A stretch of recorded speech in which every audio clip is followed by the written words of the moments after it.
Voice of Tamil 24. Tamil சினிமாவில் சூர்யா நடிப்பில் இறுதியாக வெளியான கங்குவா திரைப்படம் மிகப்பெரிய எதிர்பார்ப்புகளுக்கு மத்தியில் வெளியானது. இந்த திரைப்படம் மீது சூர்யாவின் குடும்பத்தார் மிகப்பெரிய நம்பிக்கையை வைத்திருந்தார்கள். ஆனாலும் படம் வெளியானதிலிருந்து தொடர்ச்சியாக நெகட்டிவ் கமெண்ட்கள் அதிக அளவில் குவிந்தது. இதனால் இந்த படமும் வசூலில் சரிவை சந்தித்தது. கங்குவா படத்திற்கு தொடர்ச்சியாக நெகட்டிவ் கமெண்ட்கள் குவிந்ததை பார்த்த ஜோதிகா சூர்யாவின் மனைவியாக மட்டுமல்லாமல் ஒரு நடிகையாக தனது கண்டன பதிவை தெரிவித்திருந்தார். ஜோதிகாவை தொடர்ந்து பலரும் கங்குவா படத்தில் உள்ள பாசிட்டிவ் விமர்சனங்கள் தொடர்பில் தனது கருத்துக்களை பகிர்ந்திருந்தார்கள். கிட்டத்தட்ட 2 வருடங்கள் பலரின் கடின உழைப்புக்கு பிறகு கங்குவா படம் ரிலீஸ் ஆனது. இந்த படத்தின் போது சூர்யா விபத்துக்கும் உள்ளானார். படத்தில் சூர்யாவின் கடின உழைப்பு பாராட்டப்பட்டது.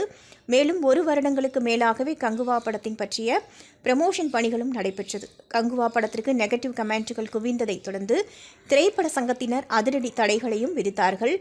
இந்நிலையில் சென்னை சோளிங்கரில் உள்ள யோக நரசிம்மர் கோவிலுக்கு சிறுத்தை சிவாவுடன் சென்று சுவாமி தரிசனம் செய்த சூர்யா தற்போது மனைவி ஜோதிகாவுடன் கொல்லூர் மூகாம்பிகையை வழிபட்டுள்ளார். இது தொடர்பான புகைப்படங்கள் இணையத்தில் வைரலாகி வருகின்றது. கங்குவா படம் மிகப்பெரிய நஷ்டத்தை கொடுத்த நிலையில் சில கோவில்களுக்கு சென்று பரிகார பூஜைகளையும் சூர்யா செய்து வருவதாக தகவல்கள் வெளியாகியுள்ளது. அதன்படி ஜோதிகாவுடன் கொல்லூர் மூகாம்பிகை கோவிலுக்கு சென்ற சூர்யா சண்டியாகம் செய்துள்ளார். இது வாழ்க்கையில் தொடர்ந்து வரும் தடைகளை நீக்கவும் எதிரிகளை வீழ்த்தி வெற்றி பெறவும் பிரபலங்கள் செய்யும் யாகமாக பார்க்கப்படுகின்றது. இதனை தற்போது சூர்யா செய்துள்ளமையும் குறிப்பிடத்தக்கது. நீங்க பார்த்துட்டு இருக்கிறது Voice of Tamil 24. Like, share and subscribe.